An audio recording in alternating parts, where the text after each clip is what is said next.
میرے پیارے آقا صلی اللہ علیہ وسلم کے پیارے دیوانوں، ہماری جماعت کے بہت عظیم مفکر نے اپنی قوم کو پیغام دیتے ہوئے کہا تھا کہ جب اتحاد زندگی اور انتشار موت ہے، تو جب گھر میں اتحاد ہوگا تو گھر کی زندگی ہوگی، محلے کا اتحاد ہوگا تو محلے کی زندگی ہوگی، ملک میں اتحاد ہوگا تو ملک کی زندگی ہوگی۔ اور ظاہر سی بات ہے زندہ کو کوئی نقصان نہیں پہنچا سکتا، اس لیے کہ چونٹیاں اگر زندوں کی طرف بڑھے گی، اگر مینڈک زندوں کی طرف بڑھیں گے، اگر پتنگے زندوں کی طرف بڑھیں گے تو وہ اپنی چٹکیوں سے ان کو مسل کے ان کی اوقات یاد دلا دے گا۔ لیکن وہی انسان اگر مر جائے اور اس کی موت واقع ہو جائے تو پھر اللہ اکبر، اتنا بڑا انسان ہو، اللہ اکبر، اتنا بڑا انسان جس کے وجود سے لوگ گھبراتے ہوں، جب اس کی موت واقع ہو جاتی ہے تو اس کو چونٹیاں بھی کھاتی ہے۔ کہتے ہیں کہ شیر کی موت پر اسے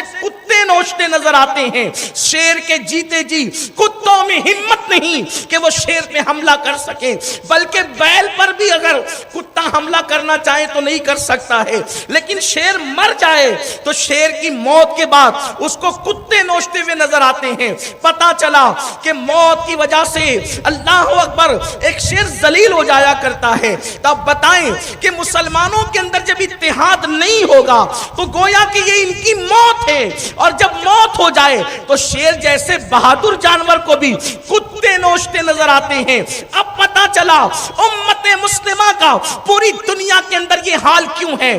ہر ایک انسان، ہر دنیا کی باطل قوتیں مسلمانوں پر یوں ٹوٹ پڑی ہے جیسے بھوکا دسترخوان پہ ٹوٹ پڑتا ہے۔ اس کی وجہ کیا ہے؟ امت مسلمہ میں اتحاد نہیں ہے، امت کے اندر اتفاق نہیں ہے۔ دنیا اچھی طرح جانتی ہے جو قوم خود چھوٹی چھوٹی چیزوں پر ایک دوسرے کا گریبان تھام لے، یہ کسی کا کیا کر سکتے ہیں؟ میرے پیارے آقا صلی اللہ علیہ وسلم کے پیارے دیوانوں، یاد رکھنا، اپنے وجود کو باقی رکھنا ہے تو متحد ہونا پڑے گا۔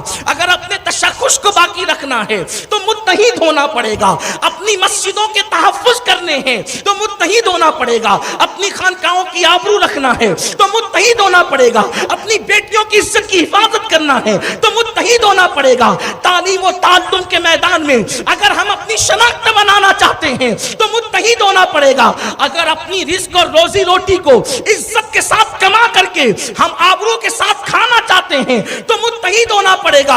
اتحاد ہر دور کی ضرورت ہے، اتحاد ہر عصر کی ضرورت ہے، اتحاد ہر زمانے کی ضرورت ہے۔ لیکن آئیے اتحاد کا طریقہ کیا ہے؟ قرآن کہتا ہے وَاعْتَصِمُوا بِحَبْلِ اللَّهِ جَمِيعًا وَلَا تَفَرَّقُوا۔ اللہ اپنے بندوں کو اتحاد کے لیے پکار رہا ہے۔ اللہ کے بندو متحد ہو جاؤ، منظم ہو جاؤ، لیکن کس طرح سے؟ حبل اللہ کو پکڑ کر۔ اپنی طبیعت سے متحد نہ ہونا، اپنے انداز سے متحد نہ ہونا، اپنی فکر سے متحد نہ ہونا، اپنے انداز سے جو ہے وہ اتحاد کی کوشش نہ کرنا۔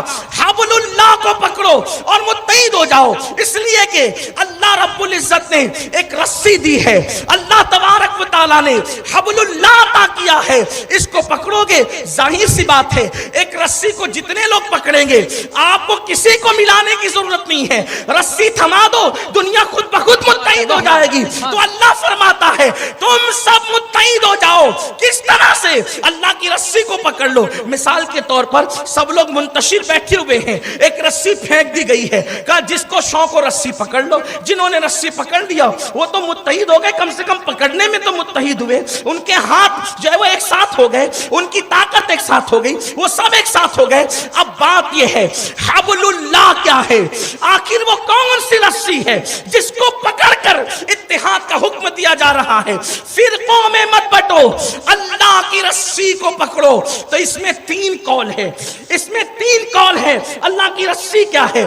پہلا قول یہ ہے اللہ کی رسی کتاب اللہ ہے، یعنی قرآن کو پکڑ لو پوری امت متحد ہو جاؤ۔ دوسرا قول یہ ہے رسول اللہ کا دامن پکڑ لو، حبل اللہ رسول اللہ ہے، رسول اللہ کا دامن پکڑو پوری امت متحد ہو جائے۔ اور تیسرا قول یہ ہے حبل اللہ نبی اور اہل بیت کی ذات ہے، ان کا دامن پکڑو پوری امت متحد ہو جائے۔ سبحان اللہ، سبحان اللہ، نعرہ تکبیر، نعرہ رسالت، سبحان اللہ، سبحان اللہ۔ اب پتا چلا دامن رسالت ہمارے ہاتھوں میں آ جائے، وہ قرآن و مصطفیٰ جان رحمت کا دامن، قرآن و اہل بیت کا دامن ہمارے ہاتھوں میں آ جائے، ہم متحد ہو جائیں گے، اتحاد کی صورتیں پیدا ہو جائے گی۔ میرے پیارے آقا علیہ السلام کے پیارے دیوانوں، اگر آپ پہلا قول مراد لے کے قرآن ہے، قرآن پکڑ لو، قرآن تھام لو، تو قرآن بھی تو یہی کہتا ہے کہ نبی کی ایسی تعظیم کرو کہ جہاں سب کی تعظیموں کی حدیں ٹوٹ جائیں،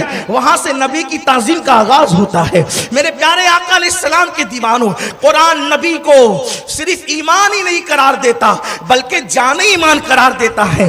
اللہ کی سرتاب قدم شان ہے یہ، انسان نہیں، انسان وہ انسان ہے یہ۔ قرآن تو ایمان بتاتا ہے انہیں، ایمان یہ کہتا ہے میری جان ہے یہ۔ مسلمانوں کی سب سے بڑی قوت عشق رسول ہے، محبت رسول ہے، تعظیم رسول ہے۔ اب پتہ چلا محور کا نام مصطفیٰ جان رحمت ہے، مرکز کا نام مصطفیٰ جان رحمت ہے۔ حضور کا دامن پکڑو، پوری امت متحد ہو جائے۔